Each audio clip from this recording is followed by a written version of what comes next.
नमस्कार साथियों, मैंने अभी कुछ देर पहले एक बात बोली थी आपसे कि जो इनकी जर्नी है जो अब दिखाई जा रही है बिग बॉस के अंदर, ये बहुत कुछ तय करेगी साथियों, क्योंकि इस जर्नी के बाद लोगों के जो नज़रिए हैं बहुत बदलने वाले हैं और ये बिग बॉस के ऊपर डिपेंड करेगा कि वो किसको हीरो बनाना चाहते हैं। और खासकर जो सबसे ज़्यादा एफर्ट जो बिग बॉस ने लगाया है वो करणवीर मेहरा के लिए लगाया है साथियों। बिल्कुल वो चीज़ हमें दिख सकती है, जिस तरीके से पूरी थीम को बनाया गया है, उनके बारे में जो कंटेंट उठाए गए हैं और उनके लिए जो शुरुआत में जिस तरीके से बोला गया है वो एक सबसे बड़ी बात है। तो एक बार ये देखते हैं हम प्रोमो किस तरीके से यहाँ पर दिखाया गया है करणवीर मेहरा को।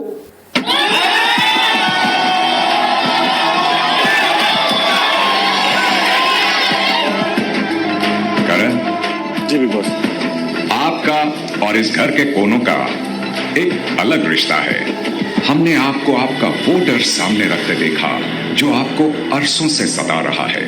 घर वाले आपकी शांति को आपकी कमजोरी समझ बैठे थे, लेकिन उनकी वो गलतफहमी भी आपने दूर की जब आपने सही वक्त पर आपका वो पहलू खोला जब उसकी जरूरत थी। गुस्से को जो काबू पर यहाँ मैं कहना चाहूंगा साथियों, एक ऐसा टाइम आया था जब करणवीर बहुत ज्यादा लेट डाउन फील कर रहे थे और हमें खुद को भी महसूस हो रहा था कि कहीं ना कहीं करण टूट रहा है। लेकिन सच में अगर देखा जाए तो वो असली करण नहीं था।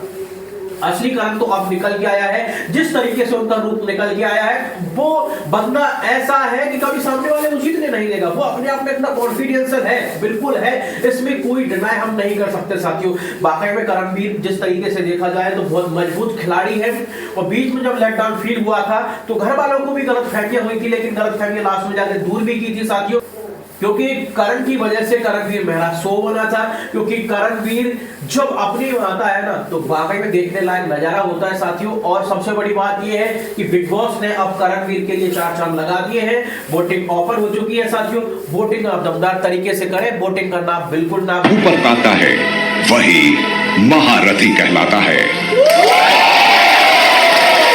लेकिन काल की लीला तो देखो, इतना बड़ा महारथी कभी भी टाइम गॉड नहीं बन सका।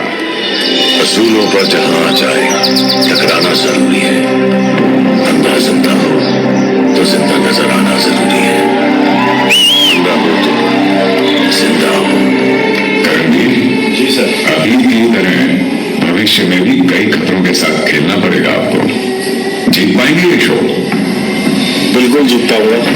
अब जो जैसे कपिल देव कहते हैं ना, करणवीर के बारे में आपने एक बात तो नोटिस की होगी साथियों, जिस तरीके से इनकी माँ ने भी ये एडमायर किया था इस चीज को, क्योंकि इन्होंने जिम को लेके जितना अपना एक पर्सनल लाइफ का हिस्सा बना लिया है और वही वजह है आदमी 40+ है, लेकिन जितने भी यहाँ मेल कंटेस्टेंट है सबसे ज्यादा अगर चेहरे पे चमक देखी जाए तो वो इन्हीं के ऊपर है। क्योंकि मैं चीज आज मेरी उम्र तकरीबन 28 है, लेकिन मैं इनसे बड़ा लग रहा हूँ। क्यों लग रहा हूँ? क्योंकि कहीं ना कहीं मैंने वो चीज मिस की है मेरे जिंदगी में। कहीं ना कहीं जो एक फिजिकली होता है अपना पूरा एक्सरसाइज का, वो बहुत जरूरी होता है, जो करण ने यहाँ पे की है, जो एक अच्छी बात है। एंड साथियों सबसे बड़ी बात तो ये है, करण भी बहुत मजबूत रहे हैं शुरू से खेलने में। और जब भी ये इनसे कोई ऐसी बात पूछी थी, कई बार बिग बॉस ने सलाह ली, कन्फेसर रूप में इनको कई बार बुलाया भी है बिग बॉस ने, क्योंकि बिग बॉस को क्योंकि कॉन्फिडेंशियल इंसान लगे थे। क्योंकि विवियन क्या है, बीच में बहुत ज्यादा लूज हो गए थे, आपने देखा होगा साथियों। और रजत भाई का शुरू में जिस तरीके से आए तो पांडे वाली स्थिति थोड़ी गलत हो गई थी। कहीं ना कहीं कुछ ऐसी चीजें हुई जिस वजह से क्या है, करण को शुरू से ही बहुत अच्छा सपोर्ट मिलता रहा। हालांकि करण ने 1-2 बार जिस तरीके से महिलाओं के साथ किया, सारा के साथ और चाहत के साथ, वो थोड़ा गलत था। बाकी का ओवरऑल अगर देखा जाए पूरा तो करणवीर का गेम बहुत अच्छा रहा है साथियों, इसमें कोई हम डिनाई नहीं कर सकते। और आप अगर करणवीर को जिताना चाहते हैं तो दिल खोल के वोट कीजिए साथियों, यही आपके पास आखिरी मौका है। रविवार को वोटिंग लाइन क्लोज हो जाएगी, इसलिए दिल खोल के वोट करें करणवीर मेहरा को और करणवीर मेहरा के शो को आप विनर बनाएं। और सबसे बड़ी बात यह है, काम्या जी ने भी बहुत बड़ा सपोर्ट किया है। इधर सना मकबूल जो है बिग बॉस OTT 3 सीजन की विजेता, उन्होंने भी करणवीर मेहरा के लिए सपोर्ट किया है। अब आपकी बारी है कि आप किससे सपोर्ट करना चाहेंगे, दिल खोल के सपोर्ट करें साथियों।